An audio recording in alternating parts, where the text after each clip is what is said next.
a Serie A club manages to escape expulsion from the league, and one of the weirdest transfers of the year so far that you might have missed. All that coming up today on The Rounds. But I see it better now, 'cause everything you do only says you gotta figure it out. Before we kick off today's episode, guys, just gonna ask you to hit that subscribe button if you are new. If you enjoy football content and you like the economics behind football, the finance behind football, then this is the channel for you. So hit that subscribe button so you can stay up to date. All right, let's get on with it. All right, let's start off with what's going on in Italy. Last week, we released an episode of The Rounds covering the situation that newly promoted Salernitana found themselves in, after their enrollment to the Serie A was put on hold due to the FIGC rejecting the proposal of transferring their club ownership to a blind trust. With new developments of the story coming up, I highly suggest that you watch the previous episode up here in the link above so you can keep up to date with what has happened up till now. What was that? Oh, you've already watched it. Oh, all right, let's get on with it. All right, so breaking news. Salernitana have finally had their proposal of transferring the club ownership to a blind trust approved by the FIGC. Yes, that's right, guys. The original blind trust structure apparently just didn't meet the adequate requirements of a real blind trust, just due to the rules of management and as well the process of picking who was in charge.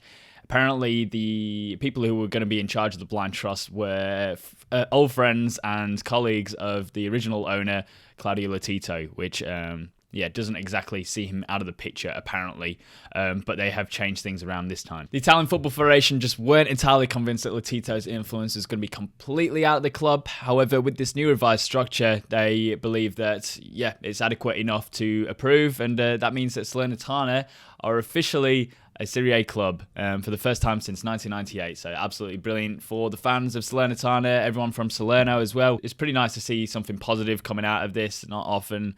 It's usually negative news when it comes to this sort of stuff, although it's not often that conflict of interest of ownership comes in the way of a club being promoted. So very interesting, but good news all around. Unless, of course, you didn't want Salernitana to be promoted.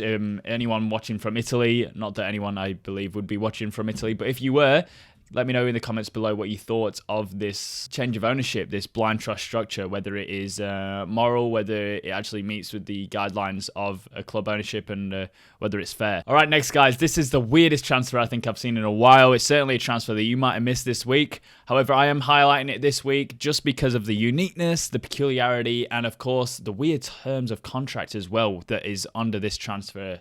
It's just really interesting. So let's get into that. So World Cup winning Marseille winger Florian Thauvin has left the continent and signed for Liga MX giants Tigres in what has to be the biggest signing in Mexican football history. Thauvin, who, if you guys don't know, he's only 28 years old. He is in his prime right now, has turned down the opportunity to join Atletico Madrid, AC Milan, the likes of these teams, to join the Mexican club, to join with his compatriot Andre Pierre Gignac, who you might remember used to play for Marseille as well. I think he was at the World Cup as well in 2018 too, but obviously he wasn't one of the starters, but he's still a prolific goal scorer in Mexico, loving it over there.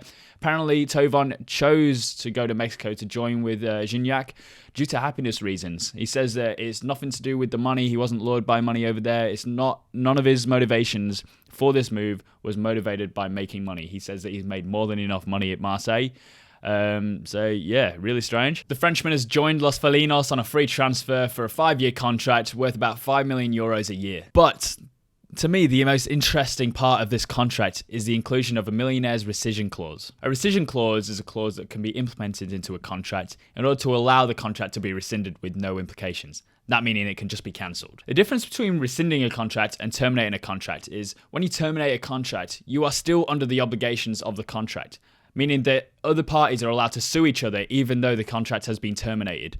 Whereas when you rescind a contract, it's almost as if the contract never existed. The implementation of this clause in the contract is pretty smart, actually, because it means that at the end of every single season, Thauvin, if he wants to, if he receives another deal, another contract offer from another club in, say, back in Europe, he can leave at the end of every single season on a free transfer, should he wish to. Which definitely gives him a lot of flexibility in this move. It means that if he's not enjoying himself in Mexico, I mean, it is a big move. Of course, you've got to learn to speak Spanish. It's a completely different culture. He can just leave. But yeah, pretty interesting stuff. It's great to see that a Mexican club can attract someone of that caliber. Of course, yes, he's no Kylian Mbappe or something like that, but he is still a World Cup winner. in 2018 as well, which is not that long ago, and he's in his prime years right now. It could be an absolutely brilliant move to respark his career. Obviously, he had some brilliant seasons for Marseille not too long ago. He did flop at Newcastle, but that is not entirely his fault. But yeah, it's just, yeah, cool, I think. So that's all I've got for you today, guys, on the rounds. But if you did enjoy today's episode, be sure to hit the like button for this video. If you are new, again, and you like this sort of content, hit the subscribe button. We're trying to be the best channel we can possibly be. We're so close to 300 subs. So yeah, we'd like to hit that before the end of the month. And share your comments as well. Share your feedback. We'd love to hear from you. But apart from that, guys, thank you so much for watching, and I'll catch you again soon. Being a stranger to what we lost, I'll keep my guard down and hope it comes back around, cause I still just feel like I'm gonna keep running in circles till we find out if all we need is each other, a space between